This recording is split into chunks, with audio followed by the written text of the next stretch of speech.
Howdy, Stoners. Welcome to another edition of Sticks-n-Stones. I'm your host, Brent Elrod, coming to you from the rather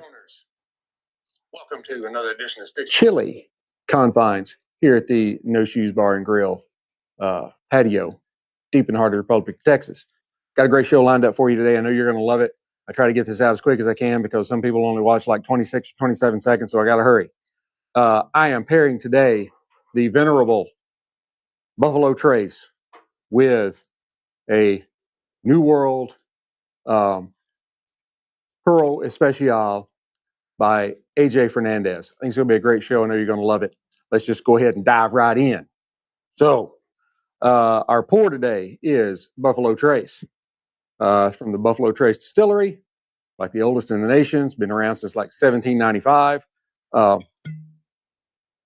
That is in Frankfort, Kentucky. We're going to go ahead and glass some up here for you. I got a lot of stories to tell today. My niece got married, and she married an Indian feller. So we've been weddinging like the last 2.5 days. It started on Thursday evening and ended up about 11 o'clock last night. So anyway, the mash bill for this particular spirit is it's a high corn, low rye recipe, which is believed to be about 75% corn or somewhere in there, that area, with like 15% in rye and the rest made with malted barley, something along those lines. Buffalo Trace is not really forthcoming on a lot of their mash bills, but anyway, we love it anyway. This is a 90 proof spirit, so 45% alcohol by volume. As you can tell, it is a nice, beautiful, warm amber color. Maybe some little golden highlights in it. It's got really nice legs. Really, I mean, nice and syrupy. I love the way this spirit looks in the glass. It is just wonderful, wonderful. As you can tell, though, I mean, I am new to Buffalo Trace. So, anyway, on the nose, only very, very fine hints of alcohol burn. It's mostly just aroma. There's not a lot of alcohol burn to it at all, so it's a very easy nosing spirit. I get some really nice, like sweet caramel and just wonderful notes of vanilla and some honey layered in there with maybe a little bit of like orange zest.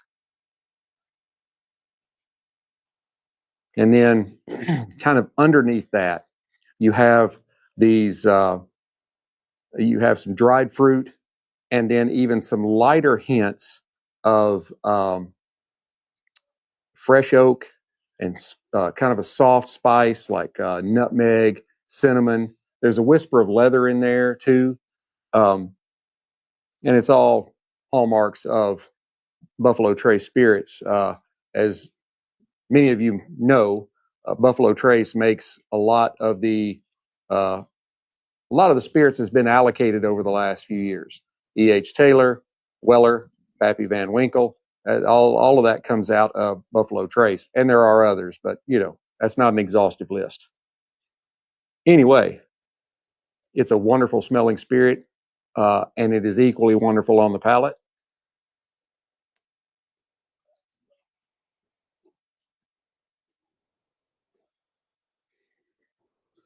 That sits on your tongue with basically no alcohol burn either. It's just very smooth and light. It's medium-bodied, well-rounded. You get notes of toffee and brown sugar. I think there's maybe some maple in there. Some really good notes of like dried cherries and toasted nuts. Maybe just a subtle hint of like rye spice. Not much at all, but just enough to give you a little, hey, I'm here still, you know? And that does kind of help balance the sweetness and not make it too sweet.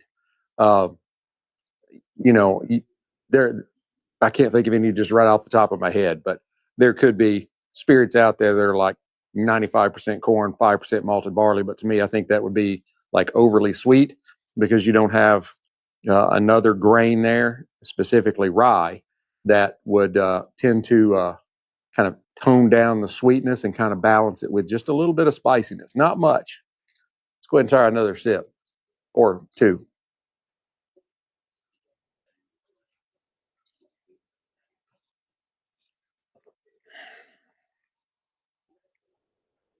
The finish is long, warming. Um, you get flavors of like caramelized sugar and vanilla, um, and some oak, and that kind of fades into just a lingering sweetness that really, yeah, I want you to take another sip.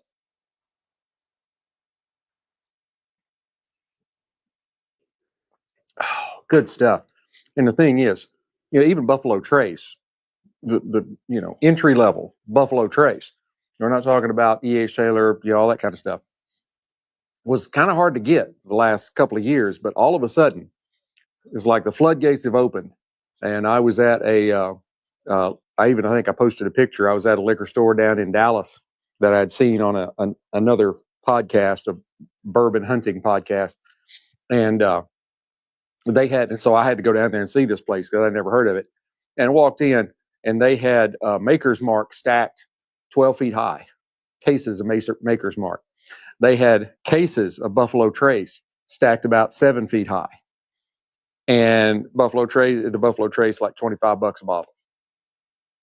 I mean, for everything that I just described, you're getting it for $25 a bottle.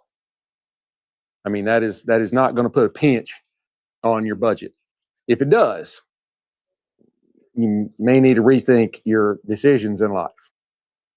Right? Okay. Anyway, we'll move on. Let's go to the stick. This is the New World Puro Especial by AJ Fernandez. It is a Nicaraguan cigar from the Esteli region. The filler, wrapper, and binder are all Nicaraguan, hence the Puro. The filler is Nicaraguan.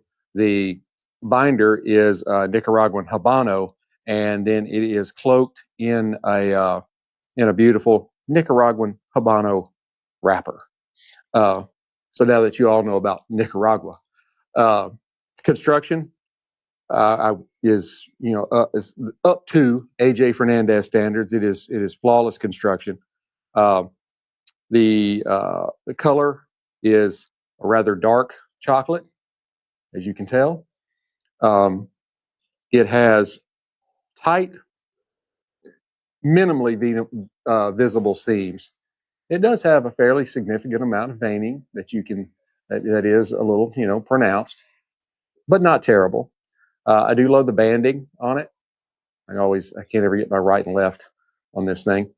And it does have a rather large double cap. So let's see here. Take this middle band off. Now, on the nose,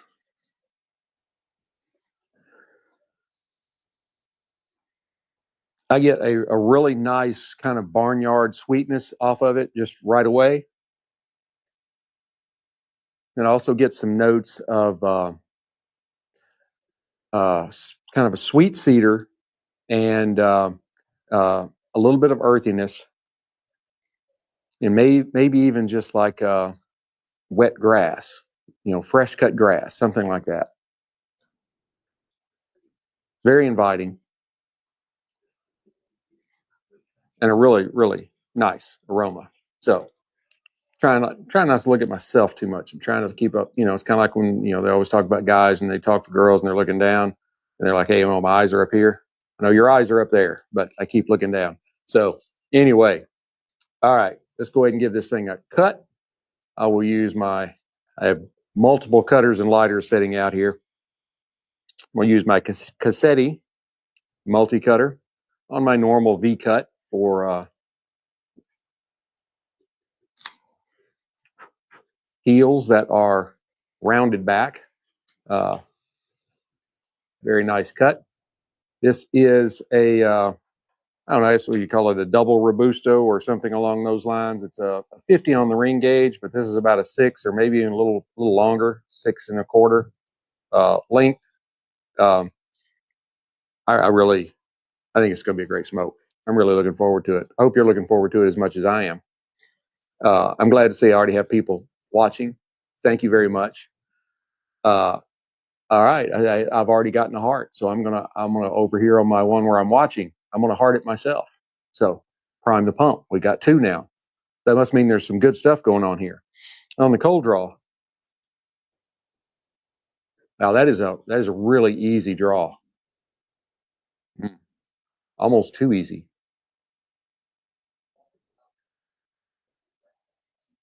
Let's see how that goes. There is a particular cigar made by one of my favorite manufacturers, and only this cigar.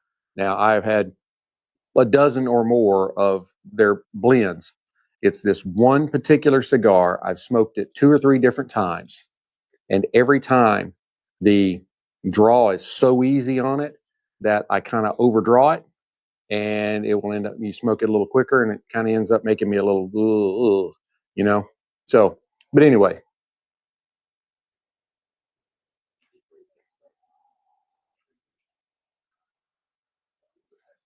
I get some notes of cedar and maybe some raisins. There's a little bit of kind of yogurty sweetness in it. I don't really pick up any hints of any kind of pepper or spice. All right, let's go ahead and get this puppy started.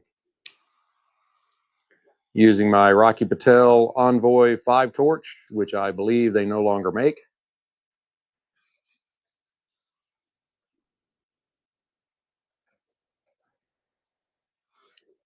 I'm still here. You can see me through the smoke. Copious amounts of smoke coming off this stick.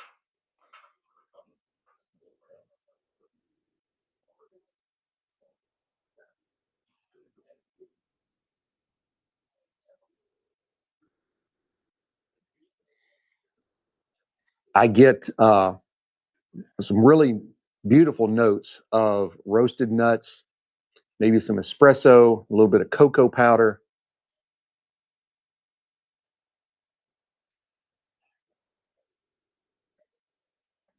That kind of gives way to some sweet cedar and a little earth, and then just like a touch of black pepper.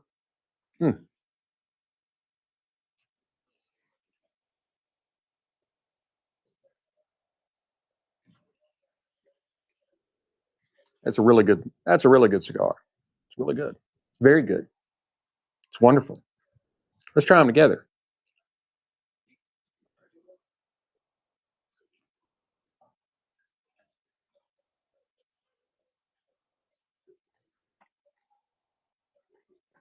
Wow. And those went together beautifully. All right. The cigars, like initial cocoa and espresso tones, really find a harmony with the bourbon's caramel and vanilla, uh, and the oak that you kind of pick up in each one. Uh, really, they complement each other beautifully. Then you do have some notes of cedar that also come forward to kind of blend with the woodiness. Um, and the bourbon's sweetness kind of tames the earthy spiciness of the cigar. That was a lot to unpack right there, wasn't it?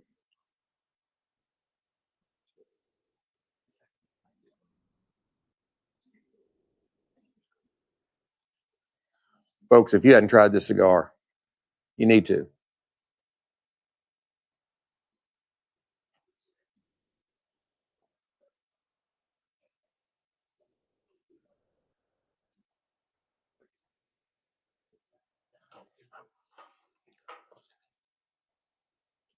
This pairing is really like just a study in balance. The Buffalo Trace's approachable sweetness really enhance the cigar's earthy richness, while the cigar adds depth and structure to the bourbon's more mellow profile. Yeah, this is starting off to be a wonderful afternoon. I've got NFL. My single torch doesn't work. That was a El Cheapo that I just bought at the store, just to have one out here that I could leave out here. And I guess leaving it out here is so I get out my trusty cigarism. Thank you for the folks over at Cigarism. They have provided me some wonderful accessories for the show. Always thankful to those people. Go to their Amazon store if you need lighters, cutters, travel humidors, and they got it all. You can find some of their items in my Amazon store at Sticks-n-Stonez, or you can go search Cigarism, Cigarism, Cigarism. Tell them I sent you. Yeah, I need to reach out to them again. I hadn't talked to them in a while. I've been busy. Still got a little smoke hanging in the glass.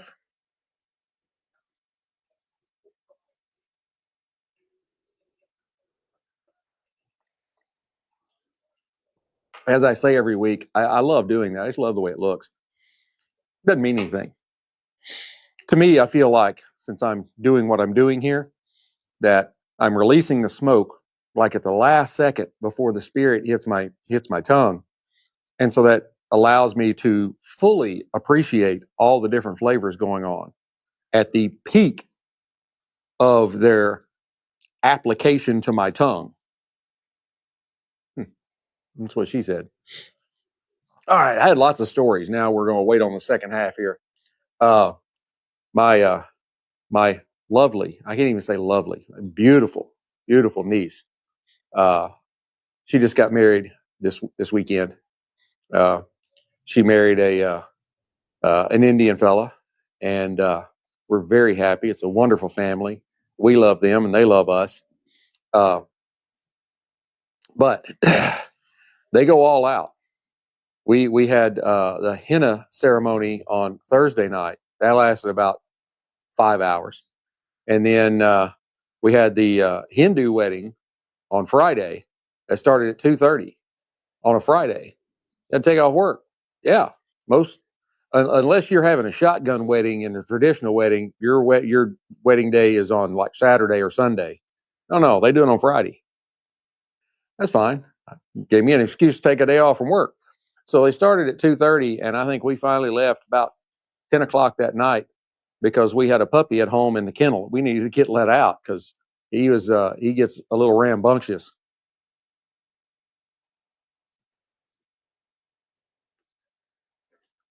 I'm wearing my finest Indian attire. Really looks like just a navy blue suit with or a sport coat with gold buttons on it, but it comes down to my knees, and it has pockets on the side, just like my sweatshirt has right now. And then I've got on a pair of linen pants underneath it. I've got the thing on my head that the colors for the bride are pink, so that's what. And then all the groom, all their guys wear red, and it wasn't like the color of the clothing; it was just the hat, so you could see each other. And this thing got started. If you've never seen one, never been to one, they are fascinating and very enjoyable and entertaining. We had a wonderful time. But the way it's supposed to work is that the groom and his entourage arrive at the bride's house. He rides in on a pony. So we had a pony going. We had a truck in front of the pony with a mobile DJ on it playing Indian music while all of his entourage, and I'm talking like 75, 80 people, are all dancing around him and the horse. Which, hey, it's a horse. You give a little tip of the hat there because I live in Texas. And we're at his parents' house, which is Taj Mahal. It's a beautiful house. And there's a balcony on each side, just a small balcony, and at the bedrooms on the front of the house upstairs. She's up there. The balconies are all draped with real white roses. She's up there watching him come, and my wife and I are down there. We're giving her to his family, not like that, but just like walking your daughter down the aisle, and so they come up.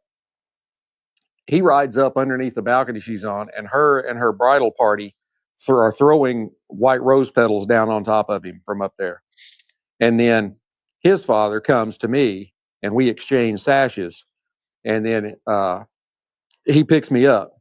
Now Rajiv, he's a wonderful guy.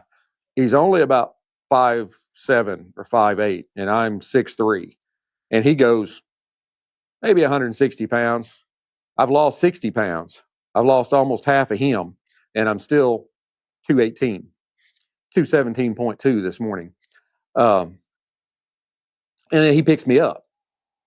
That's supposed to be, that's something they do. And so there was different male members of the bridal party, and they all go out and they exchange sashes, and then the bridal guy, he picks up the groom guy. And then the groom gets off the horse, and he and his parents come up, and he steps up on a little platform, and I say, "Welcome to you and your family. Are you here for Maya's hand in marriage?" or something to that extent. And he says yes, and there's some other stuff that go on. And then my wife gives him a sweet, some sort of like a little cookie, and a little something to drink. And then they're welcome to the house, and everybody goes around back to wait for the next thing. So, I mean, we've already gotten our full day's worth of entertainment, and we hadn't even got past the front door yet.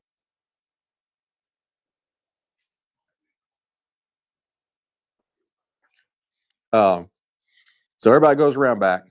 They have a pool right outside the back door that they have a frame now set up in with a floor over it. And the floor has big squares, and every other square is kind of translucent. You can actually see the pool down there. And my wife and I and his parents, we go up on the little stage, which is considered a holy place. So you have to take your shoes off. You get up there, we're sitting on little love seat benches that face one another. My wife and I on one, and his parents on the other. And then he comes up and he sits down, and there's two chairs to my left that face each other. He takes the one on his parents' side. And then they bring her up. She comes up. A lot of that, this is kind of like, regular traditional wedding. She comes up. She's got four gentlemen with her that she has picked out, and each one of them is holding a corner of this thing that goes over the top of her that's like covered in roses, white roses. They kind of drape down the sides a little bit, I guess, to like protect her from the sun or something. And so she comes up, and then he comes down and gets her hand, and they come back up. I can't remember everything that we did.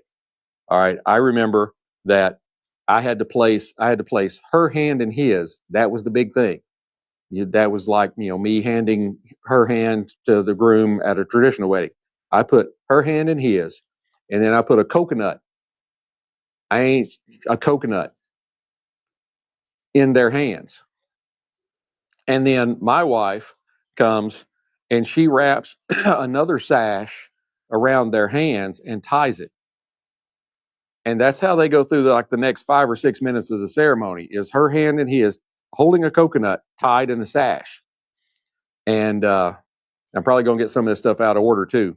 But anyway, then we have his parents have to say some stuff, and then we have to say some stuff, and then they untie the hands. But they've also tied another sash that's been around his neck. It's tied down to her, the bottom of her veil, that links them together.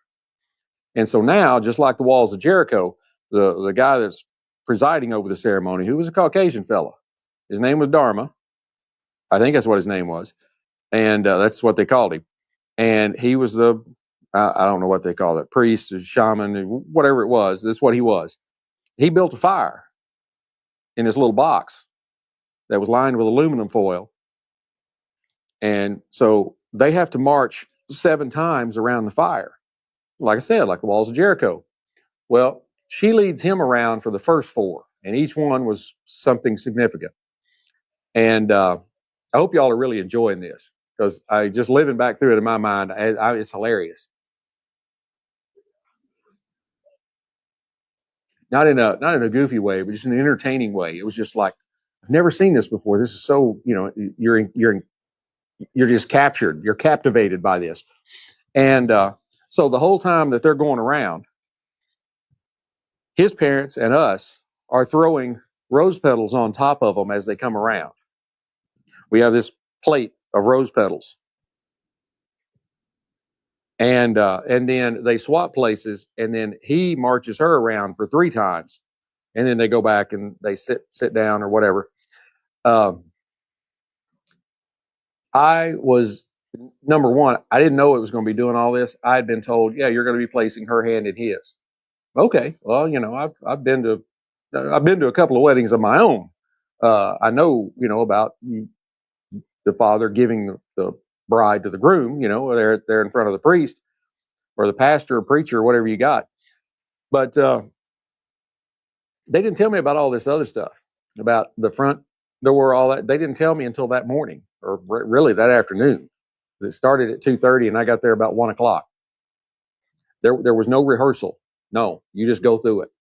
And I will give props to Dharma. He explained everything as he went, so everybody in the crowd and all of us understood it. He told you exactly what to do. He told you exactly what to say.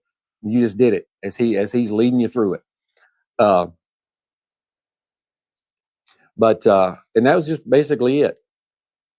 I think there at the end there was another throwing of stuff, and my niece has a little padded like tray that's got puffed rice on it, and the Dharma hands my wife a little golden platter, and he's like, okay, you have to start taking the puffed rice and throwing it over your shoulder, and your aunt has to catch it on the tray, and just keep doing it until you get the thing empty. So you got her tossing puffed rice over her shoulder, and you got my wife back here trying to catch it all.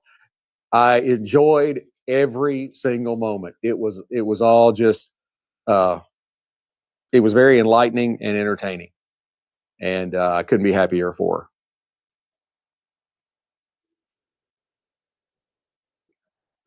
Wow, man, almost made it to the ashtray, but not quite. All right. And we'll get back into the rest of it. We're gonna go ahead right here. Now, as I've been doing this and trying to entertain y'all at the same time,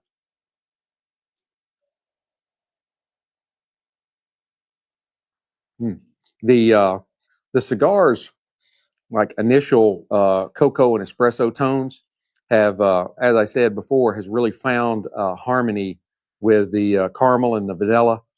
The oak from both have been just complementing each other like beautifully. As we're going along, I'm expecting this to morph a little more, but right now it is a wonderful cornucopia of flavors, and they are all pairing together very well. And it looks like I did a pretty decent job of lighting, which is many times the problem when I'm lighting cigars. That's why I keep my 5-torch and also a single torch. The single torch is really good for those touch-ups to get it nice and straight. If you get a dip in it or anything like that, I always recommend that. And again, I mentioned a second ago, Cigarism. This is their little single torch lighter. The butane in the tank, it's got the little fill there thing on it, and it's red. When when it's full, the butane appears red in here, even though it's not red. I don't know how they do that, but and you can't even see the flame, but it's there. I can hear it. But yeah, I carry this with me when I go to the Sticks-n-Stonez Southern Command down on the Gulf Coast. Didn't get to go this year. For summer vacation, we got a puppy. So my wife really enjoyed the trade-off. She's not as much of a beach person as I am. Well, I love Desi, but I really love the beach. Sorry, I love the puppy, but I love the beach.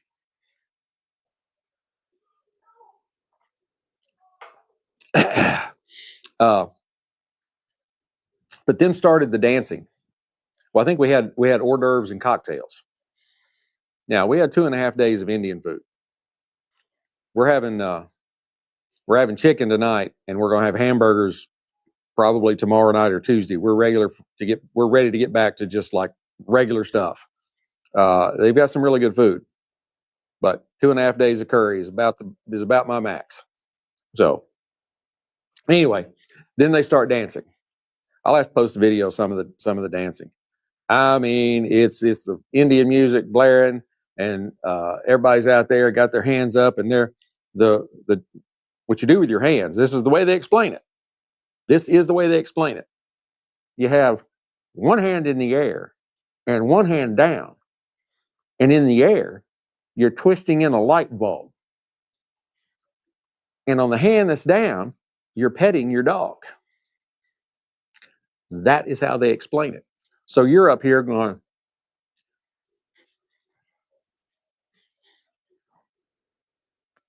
we had so much fun. They probably danced for 2 hours. I couldn't dance for 2 hours.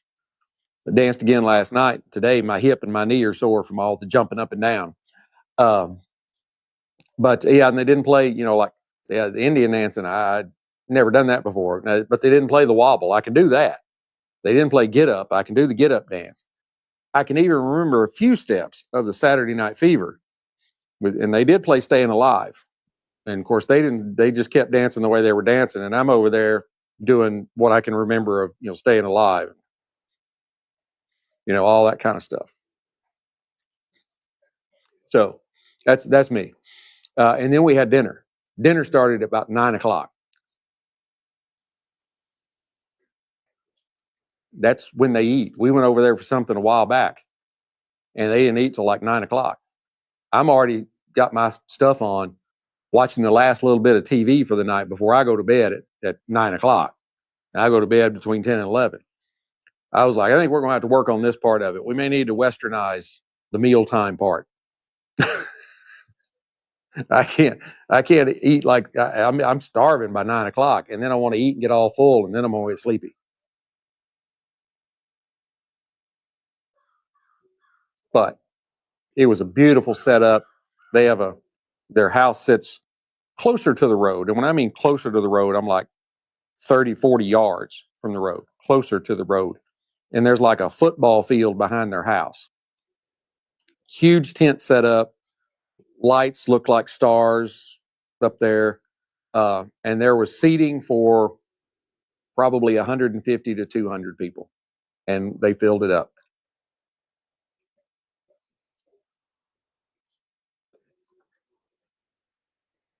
Then we get up yesterday, and my wife has to be at where they're getting the bridal people are getting all their makeup done down.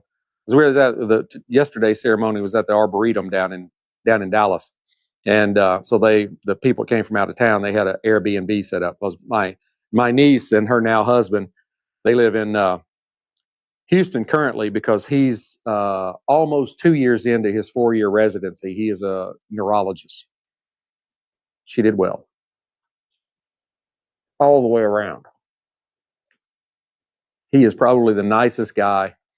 She is one that multiple people have described her this way, and that includes me. You will never find a sweeter spirit and a more giving heart than she has, and he's just about like her. So yesterday's ceremony was supposed to start at 3:15, but it's probably more like 3:40. And I finally left. It's pretty close to 10. And I brought our girls back. They're 16 and 15. They had to be at work at 7 this morning. But hey, they're 16 and 15. And then my wife rolled in around 11:30. So anyway, it was a great weekend. I'm tired. I could not wait to get out here today to talk to you guys, have a smoke and a drink. I'm wore out. I got a day of rest before I go back to work tomorrow. And then I got Tuesday off because it's Veterans Day. So anyway, let's get back to the reason you all are here today.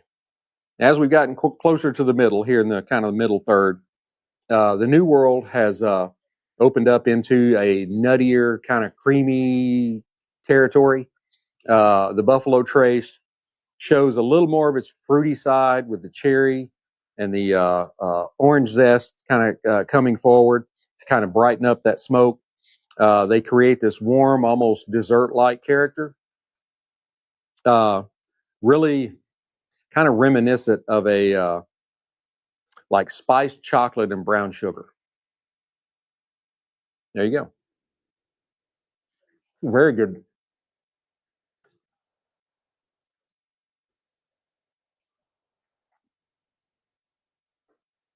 Very good pairing.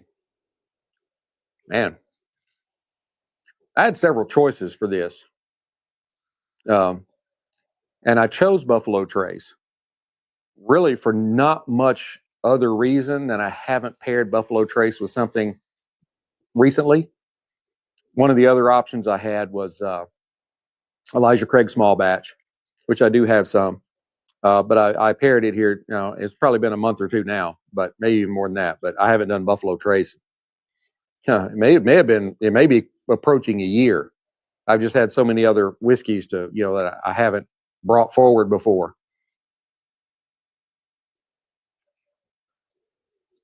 I'm always on the lookout for something that I've been like, yeah, I've been wanting to try that, hadn't been able to find it, and here it is. Kind of like when a couple of weeks ago, I paired the a Midwinter Nights Dram. I've been wanting that bottle for 2-3 years. Keep seeing it, people talking about it, and they're going to break it out tonight, have a glass, and I just kept thinking, one of these days I'm going to find that. And one of the online liquor stores that I'm an affiliate with, I got an email saying they had it. Jumped on it. So may have been more than it was worth, but it wasn't. Like I said on a video that I had posted, I had shared from YouTube. I can't remember the guy, Brusley, something like that, where he was talking about the price of the particular bottle. It was like $300 or whatever. And he's like, yeah, I'm not going to go north of that. I think 169 is the most I've ever paid for one. The most expensive I've physically had here was about 250, but that was given to me. That was a present.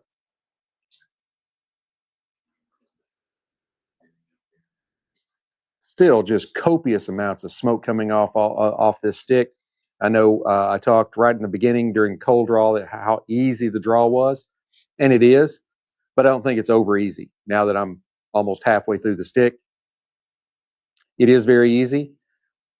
You might have to, especially if you're a fairly new cigar smoker, just kind of monitor how much you're tending on it, how much you're drawing through it every time you take a puff. You don't have to work really hard on this cigar.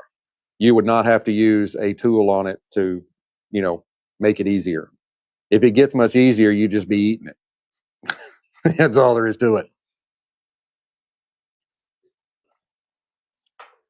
I got a question for all you people that are on here. I've been paying for Hulu now for a while, and I like Hulu, their live stuff, because I watch live TV. The rest of the family, they watch, the Paramount and Amazon Prime and Netflix and all that. I'm really the only one that ever watches live TV, and I hate to do this before football season is over, but I've been thinking about just getting rid of live TV and just watching all the free stuff. That's just series, which is fine. I watch a lot of the ghost stuff and the Bigfoot stuff, and just crazy stuff like that. But my Hulu has gone up to like $105 a month, and I'm like, I went to these places because I wasn't having to pay as much as you're having to pay to the cable company. Now I'm getting up near having to pay as much as you're paying to the cable company. I'm like, should I get rid of it? Tell me what you think. Should I get rid of it and just watch the other stuff? I hate to get rid of it before college football season's over. We got three more weeks of regular season, so it would probably be January when I did it. But once football's over, I don't really care, especially with my Texas A&M Aggies doing as well as they're doing. Get it going. Yeah, we're 9-0 now, and I take 1 week at a time because it has been a rough, probably 10 years for the Aggies. We'd start off good, 5-0, 6-0, 7-0, and then we'd lose like 4 or 5 straight and end up just scratching into a bowl game. But at this point, if we lost every single game between now and the end of the year, we'd still be 9-3, which 2 weeks from now, 2 weeks from yesterday, is Samford out of South Carolina. They got a good basketball team. I used to know a boy that he now plays pro in Europe. He used to be on the basketball team. They've had some good basketball teams, but football's a little different. I'm pretty sure that's going to be a win. We have South Carolina this next week at home, at our home. So I kind of think we'll probably win that one. Then Texas. So, we're number 3 in the college football playoff list, behind Ohio State and Indiana.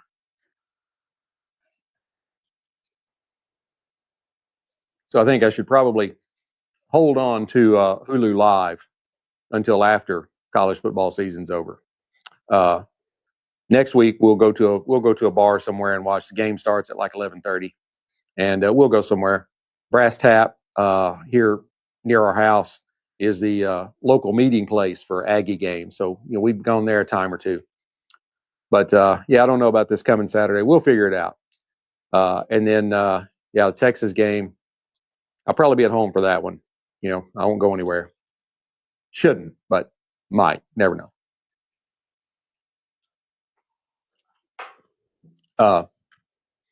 But like you got Ohio State and Indiana, number 1, number 2. They're in the same conference and they do not play each other, and they will probably win out. So we'll go into the end of the year with them undefeated and us hopefully undefeated.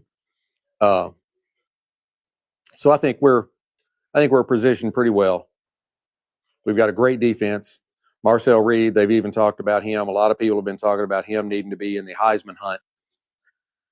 I think a lot of people look down on A&M just because we're A&M, and I don't know that he will be up in those finalists, but he could.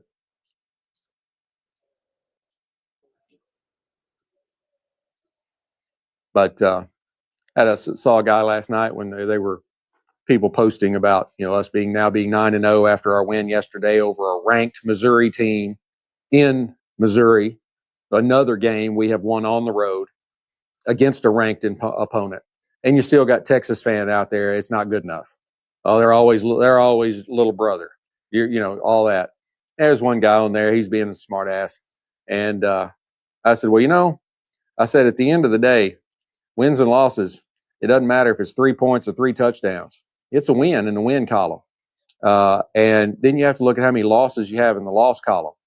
Well, last time I checked, A&M was still 0 in the loss column, and you were 2. So that's all I got to say about that. And I won't talk about this too much, but it has been big news. I try to stay away from the political stuff here, but the whole thing with the dude that won the mayoral race in New York City. And he's already come out talking about landlords up there and about how they're going to start making the fines steeper on landlords that aren't getting things fixed or something like that. And he said, then if we can't fine you enough, we'll just seize the building. Excuse me? You're going to take an American citizen's property away from them. And the government is then going to own that means of production. That sounds a little socialist / communist. That's what you voted for in New York City. Not to mention the fact that he is of the those peaceful people, and they're now having prayer time in the middle of Times Square.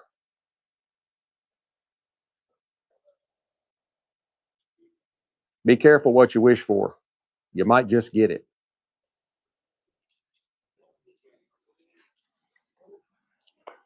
I saw a video of these two women in New York City just celebrating that he had won. And they're yelling and screaming and laughing in front of their TV. And I'm like, do these women understand that what they have just voted in is an ideology on the religious side of it that believes in the subjugation of women? So your ancestors spent 100 years working on women's liberation, and now with one vote, you got rid of it. It may take a while for it to like go away, but you got rid of it. Go look at these other countries. You got rid of it, and now then they're complaining. There was somebody here in Texas somewhere. They said Dallas, but I didn't recognize where it was, so I don't know about that. But it was like out in front of picketing or whatever, protesting out in front of convenience stores. They shouldn't be selling alcohol, and they shouldn't be selling gambling stuff, like the scratch off tickets and things like that, because that is an affront to their and I dare not say too much, but I'm like, you think you're going to take alcohol and scratch off tickets away from Texans?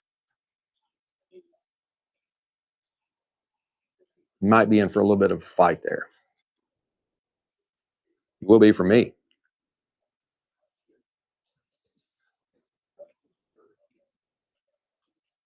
And I just drop one in my lap. Right on cue. Anyway, so you got to be careful what you're casting your vote for, because when it comes to socialism, which he is a avowed socialist, you can vote your way into it, but you'll damn sure have to shoot your way out of it.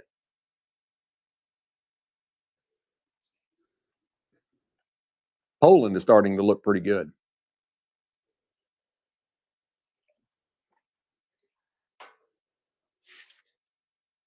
And Ireland, those Irish folks, you know how the Irish tempers are. They've had hundreds of thousands of people marching in the streets like, we got to stop this. We're tired of this. Well, vote some different people in. Yeah.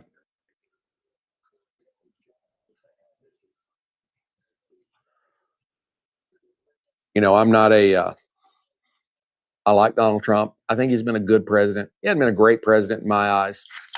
He's been a good president. I think he was actually better, even though he had much more headwind as far as Congress goes. I think he actually did more and accomplished more his first term as opposed to this term, but he's a good president. So all you MAGA people don't blow me up because I didn't say he was a fantastic president. He was a good president. Not Reagan. Sorry. But he's a good president. I voted for him all 3 times. And I voted for Democrats, I voted for Republicans, and I've voted for my own party and Libertarian. So I vote for who I think is going to do the best job, and I thought he was going to do the best job, and he has. He's better than what the alternative was. So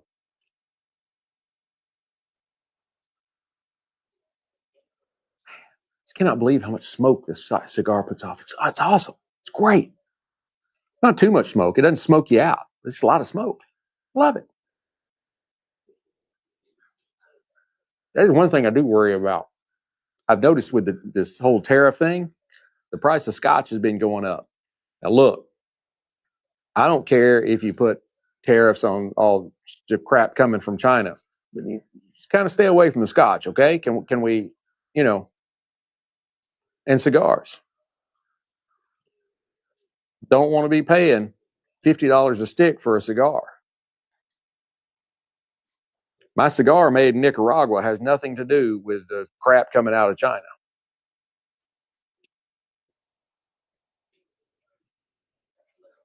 So, and we don't have any really good growing areas, except for maybe the limited space we have in the Virgin Islands. That would be good for growing like cigar tobacco. I mean, I know you have the Virginia and Connecticut stuff, but I don't think there's anywhere growing any better leaves than they are in Nicaragua. Maybe we should just annex them.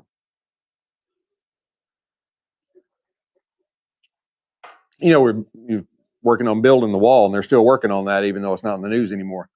But, if you annex Mexico, that border wall gets a whole lot smaller. And if you keep going farther south, that wall keeps getting smaller and smaller and smaller until you get to the Panama Canal. And then you can just say, swim that, bitch.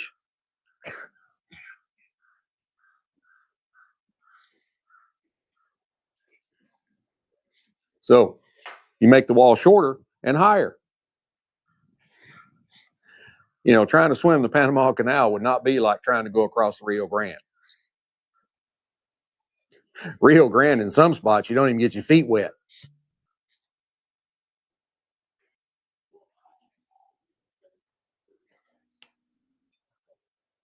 A little bit more of the trace there.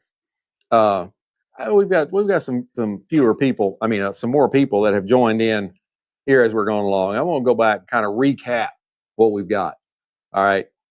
I'm pairing the standard Buffalo Trace with a New World. I don't know if that's upside down or not. Anyway, Puro Especial. The Puro is a Nicaraguan Puro. All the filler, binder, and wrapper are all Nicaraguan. The binder and the wrapper are a Nicaraguan Habano. We had cocoa and sweet cedar, a little bit of barnyard and kind of a earthiness on the aroma.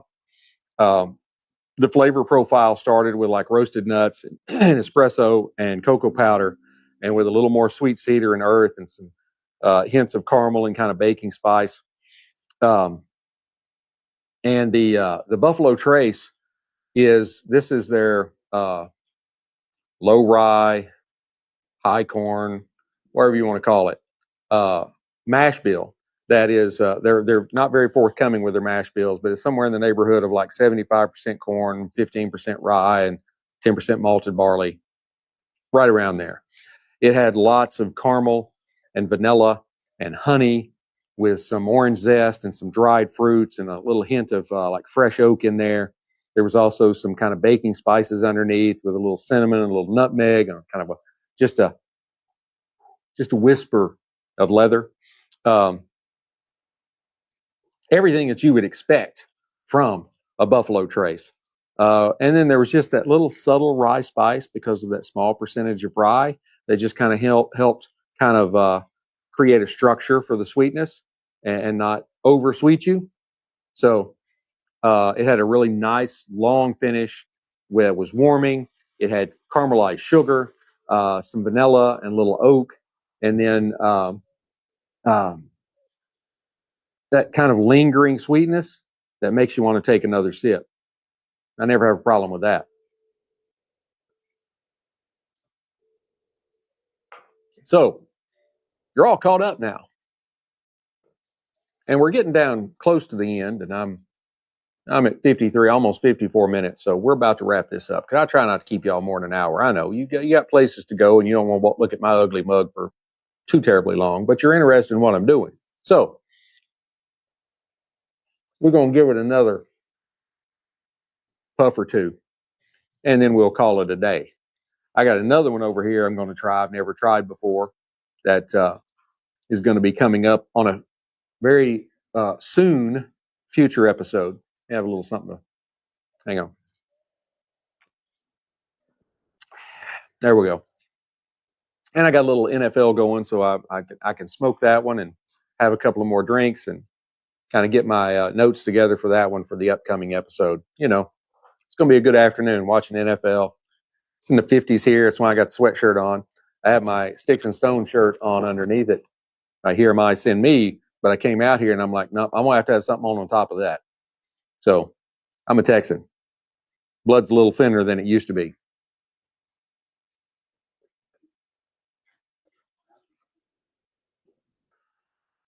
But I've actually got now about 3 more cigars that I've never paired before. So we got some good shows coming up. But